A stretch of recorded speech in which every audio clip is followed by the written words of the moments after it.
definitely, as we go to buy shoes or to buy clothes, one size will not fit all.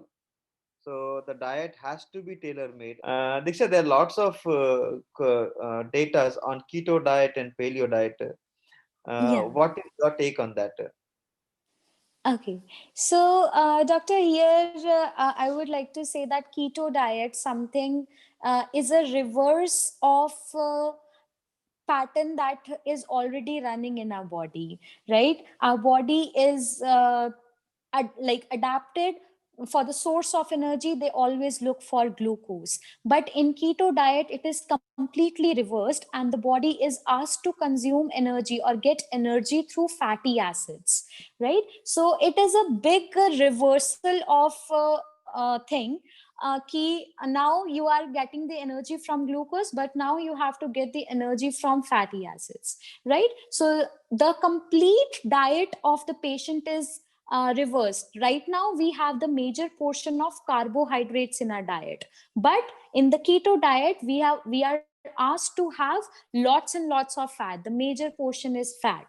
And patients that majorly come, the problem with it is a very short, it gives us a very short term result.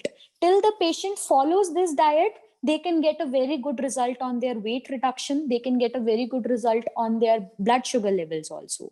But it is a diet which can be followed only for a small period of time.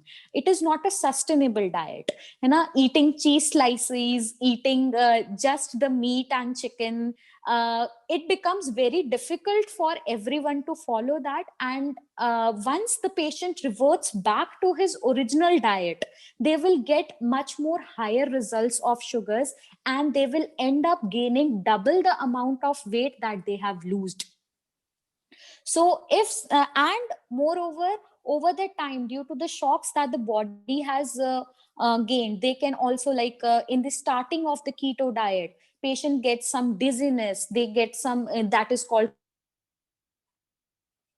flu, right? They will get the dizziness, they will get the blurriness in front of eyes due to the not getting the appropriate amount of energy, right? And along with that, some also complaints of high cholesterol levels due to the high consumption of fatty food products. So these are the major things that happens in keto diets. And sometimes the creatinine level increases, that can lead to compromised kidney functions, and along with that, high bp levels, because all of the cheese and fat products are rich in sodium levels. So heart and kidney are one thing that are the two major organs that are compromised over the time when we continue with the keto diet for a long period of time. So we should actually aim for a diet that has sustainable approach that will give us a long term result.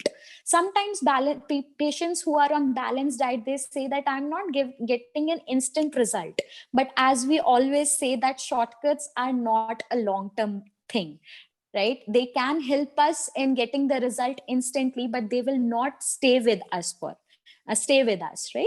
So balanced diet definitely help us over the time conquer our problems, and along with that, they help in overcoming all of our nutritional deficiencies, which is one of the reason that people end up having neuropathy. They have several heart functions, compromised heart functions, and weakness and tiredness throughout the day. So this helps us in overcoming all of these deficiencies. So this is why we should not opt for keto diet or the other famous one, I would say, the intermittent fasting. So that is also giving terrific results in weight loss, but over the time, and especially in insulin dependent patients, they get lots of hypoglycemic episodes, which is much more harmful than high blood sugar levels. So the patients who are on heavy oral medication dosages or who are on insulin should never ever go for the intermittent fasting, as they ask us to maintain a fasting of at least 16 hours a day. And if someone is opting for alternate fasting days, that means one day 24 hours they need not to eat anything, they just need to consume liquids. And liquids also like lemon water without sugar and salt, coconut water, but that calorie intake should not exceed 500 kilocalories. And then again the next day they can have their normal diet, and then again they have to consume only liquid, and this way there is lot of fluctuation in their blood sugar levels. So this is not a type, I would say it is much more a trendy and celebrity diet, but not a therapeutic diet that one patient should follow. Yeah, thank you, madam, for this wonderful Thank you. clarity on the topic. Because right now I feel that intermittent fasting, for people who are non-diabetic, overweight, obese, most of people they have started getting into this intermittent fasting diet, and they have got good results with that. Yes, yes, yes.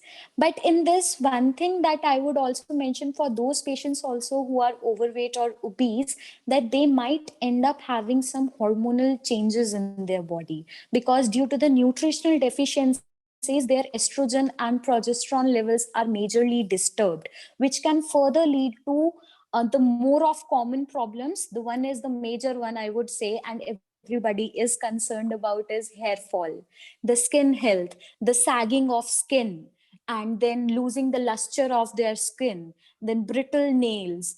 All of these are some things that you will overcome, like you will get to see in few days. But when we follow these diets in long term, they do have effect on our body, which we do not see instantly, but we definitely get to know about them once we continue following this, and this can lead to very much dearranged blood parameters.